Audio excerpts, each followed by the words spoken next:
ठीक है। हाणे ॾिसो ही असां हिन जी में मिसाल तौर हिन में असां कुछ भी ॾियूं था एडिट ते अची करे ॾियूंसि था ग्रीन, असां ॾियूंसि था ब्लू एंड ॾियूंसि था असां रेड था ॾियूंसि। ठीक है, ओके। ये कलर्स ॾेई दिया। हिते ईंदासीं त असां लिखंदासीं छा, इन जे कोड जे थ्रू असां इन्हनि खे कॉल कराईंदा। असां लिखंदासीं स्ट्रिंग। ठीक है, पूरी साइज हितां स्ट्रिंग खां पोइ ॾींदासीं असां सिलेक्टेड कलर।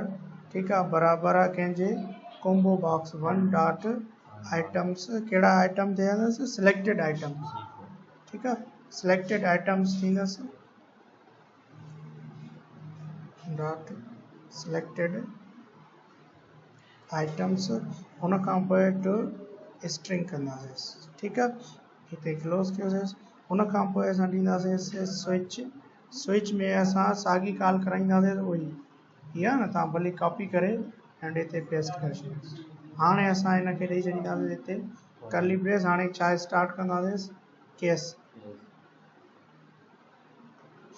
ठीक है, केस ॾिनोसीं। केस कहिड़ो आहे असांजो, कहिड़ो कलर ॾिनोसीं, मिसाल तौर रेड। ठीक है, रेड में असांखे छा करे, असांजो कंहिंजो कलर थी वञे, text box 1 dot back colour, text box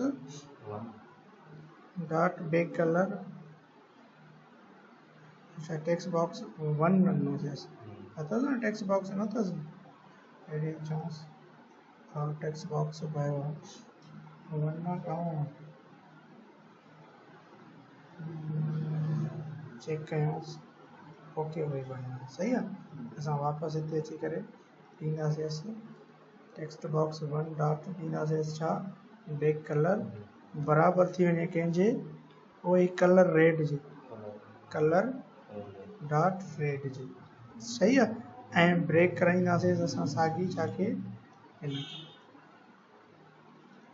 brake. ठीक, वरी केस ॾींदासीं असां ॿियो छा हुयोसि, ग्रीन ॾेई करे असां साॻी ते अची करे वरी text box 1 dot back colour बराबरि थी वञेसि कलर छाजे, ग्रीन जी। सही आहे, डॉट ग्रीन जे। ऐं वरी ब्रेक ॾींदासीं असां हिते साॻी वरी केस कहिड़ो हुयसि, ब्लू। अगरि हिते नंढी बी ॾींदासीं त कलर न मटिबसि, होॾे असांजो इहो ई अथसि। Text box 1 dot back colour बराबरि कलर डॉट ॾींदासीं ब्लू। ओके, लास्ट में डिफॉल्ट असांखे ॾेखारे, डिफॉल्ट में छा ॾेखारे, असां छा हिते ब्रेक ॾींदासीं, पोइ हिते एरर तॾहिं ॾेखारींदो असांखे ब्रेक खां पोइ हिते ॾींदासीं असां साॻी text box 1 dot back colour माना। अच्छा, हिते असांखे मैसेज बि ॾेखारे, उहो बि ॾियणु चाहियूं असां ॾेई सघूं था डायरेक्टली। असांजे साॻी छा थी वञेसि, कलर। अच्छा, बराबरि कंदासीं कलर डॉट असां ॾियूंसि था सियान था कयूं, माना सियान में कलर अची वञे डिफॉल्ट में। सही आहे। ऐं हिते साॻी असां छा कंदासीं, ब्रेक कयोसीं ऐं साॻी उहो डिफॉल्ट सॼो क्लियर थी वेंदुसि। अच्छा ॾिसोसि हिते एरर आहे त हिते असांखे क्लोज़ करे छॾियो। ओके, चलो हाणे रन कराए ॾिसूं असां हिन खे रन था करायूंसि। हीअ ॾिसो, अगरि मां हितां कलर खयों ब्लू, क्लिक कंदो त ॾिसो ब्लू कलर थी। मां हितां रेड ग्रीन थो खणा, ॾिसो ग्रीन। मां हितां ही थो खणा रेड। अच्छा, मां थो चाहियां हिते मैसेज अचे हिन में त ही मां कलर जेको खयों उहो रेड खयों।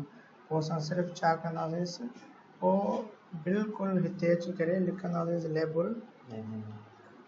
लेबल 1 डॉट टेक्स्ट बराबरि थी वञे ऐं छा लिखूंसि, कलर सिलेक्टेड जेको बि हुजे तव्हांखे कहिड़ो आहे, रेड कलर। हिनखे क्लोज़ कयोसीं। मां साॻी हिननि खे कॉपी करे पोइ कलर मटाईंदा था वञूंसि किथे, पोइ हिते। सही आहे, हिते कलर कहिड़ो हुयसि, ग्रीन। ठीकु आहे, वरी हिते बि असां साॻी ॾींदासीं, हिते ॾींदासीं असां ब्लू। ओके, बाक़ी उते तव्हांजो ॾियूंसि था मिसाल तौर